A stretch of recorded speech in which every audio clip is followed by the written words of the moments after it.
Hello and welcome to another episode of Car Lube. Today we've got a review road test of this Volkswagen Passat R-Line. Now this car sits at the top of the range for the Volkswagen Passat model, and where I'm sitting right now looks like opulent luxury.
So the car we have here, as I've already mentioned, is a Passat. It's the 2017 model of the R-Line, which is like the equivalent of a BMW M Sport or a Audi S-Line. It's their more sporty and top of the range model. They put all sorts of specification into these cars. Standard feature that I'm looking at right now is the seats. These seats are very, very nice. They give a nice supporty feeling. The car that I've got here right now has got half electric and half manual, and they have a nice bolster down the side, nice and padding down the lumbar, and they have this rather nice leather and, dare I say it, carbon fibre effect material on the bolsters here. We have the R-Line embroidery on the back of the seats, and they offer good support levels. We have the DSG 6-speed automatic double clutch gearbox, which I always believe is the best box to have in pretty much any Volkswagen because it is so good. And I've tested many cars with this gear shift, and on this model here we do have the paddles behind the steering wheel, but I'm not really sure why you would need those. On a 2-litre diesel model car you don't really need the paddles. You just leave it in auto. If you're feeling a little bit like you want to drive a car briskly, then you would pop it into sport or dynamic, but having paddles doesn't really seem to be a requirement that I would have out of a 2-litre diesel. Now we're at a T-junction right now. I'm indicating to go right, and we're onto a main road, national speed limit road, so the engine's just switched off because of stop start. Let's switch it on, and I'm going to nip out of this gap now. Car picks up well. This car's got 190 horsepower, so the gearbox is effortless. There's almost no gap between the actual change, selecting first, second, third, fourth. That is the beauty of having a dual clutch gearbox. It already has the gear pre-selected for either below or after the gear that you're in at the time.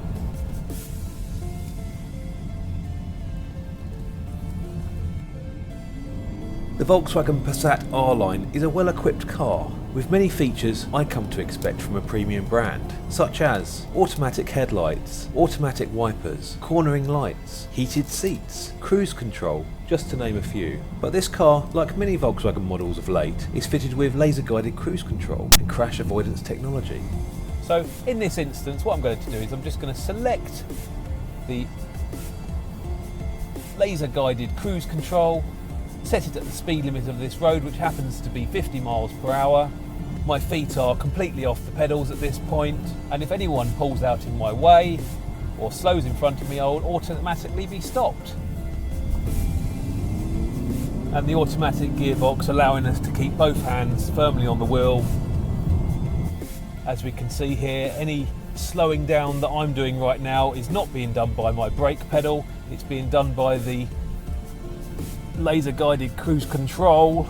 I'm just following this Jaguar F-Pace at the moment, and it's dictating the speed that I do down this road. Very leisurely. I could almost have a nap right now.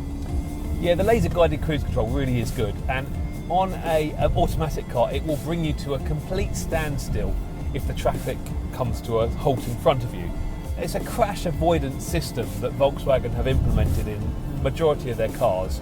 I've definitely used it in other cars as well. In a manual car, the system will cut out if the revs die down too low, and then obviously a little sign will come up and it will tell you to apply the brakes. On an automatic car, it will bring you to a complete standstill, which is fantastic. It's a great system. This car might not be suited best for throwing into corners, but when you ask it to, it does go quite well. Roads look fairly slippery, so we will go a little bit easy. Little bit of brake of traction as you pulled out of that slow corner there, up to 60 miles per hour. Volkswagen claim a combined MPG of 67 miles to the gallon, although on this test we haven't managed to get anywhere near that with what I consider normal driving. The gearboxes, I can't speak highly enough about DSG gearboxes on Volkswagens. Obviously Volkswagen owned Bugatti. The Chiron gearbox will be pretty similar to this, probably with more gears I should imagine, but this is a descendant of that gearbox.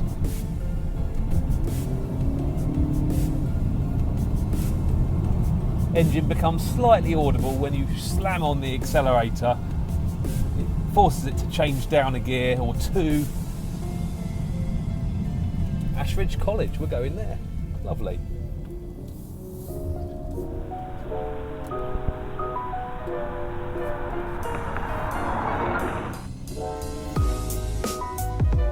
Hopefully you can see in front of you here the stately dwellings, now a college, of Ashridge Manor.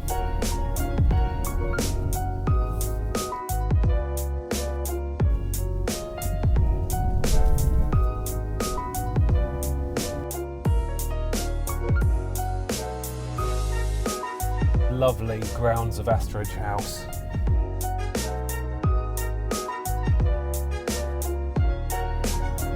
A massive speed hump.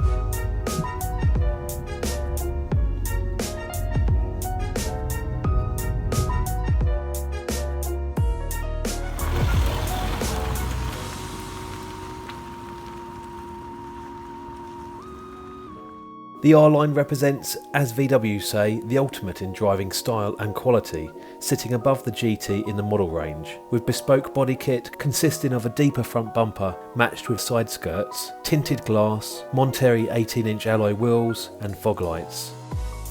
Attractive R-Line design cues are continued inside with bespoke ergo comfort electric leather seats, and as I already mentioned, the carbon look fabric with the model designation embroidery. Also, as you would expect, a sporty leather steering wheel. Unfortunately, we do have a car here that succumbed to the fake exhaust pipe trims. I personally hate these. If you click the button on the key fob, the boot will open to reveal a very large boot, which at a flick of the switch lowers the rear seats and doubles the size.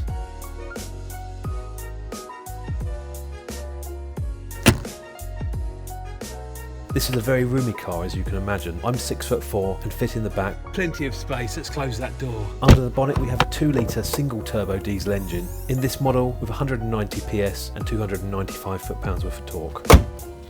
Another good thing about VW cars is that good assertive thud when you shut the door. Verdict. This Passat is quite a large car, and it's actually parked up next to my M3. It's about a foot longer. So once you start driving it, when I first got in it, it did feel like quite a big car, but now I'm more or less acclimatised to it, and the car has shrunk around me. I don't feel like I'm driving a hugely big car. What I do feel like though is that I'm in a very well equipped luxury car. When I glance into the wing mirror, I can see these big haunchy shoulders. It's a good shoulder line on this car. This Passat, as tested, the on-the-road price is £34,350. But would I purchase one of these and be happy with my decision? Well, it's missing, in my opinion, 3 options that would definitely sway my decision away from a respectively equipped Mercedes C-Class or Audi A4. I would add a panoramic sunroof, the 19-inch Verona wheels and LED adaptive headlights. 3 additions that would make ownership more pleasurable and help with residual values. So I hope you enjoyed this review of this Passat R-Line. I'm being attacked by flies, so I need to scarp her quick sharp. Please follow, subscribe and like, and I'll see you on the next video.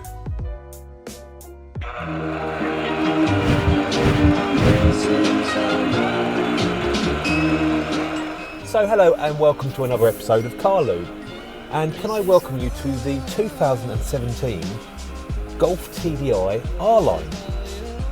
We're going to do a little test with this today.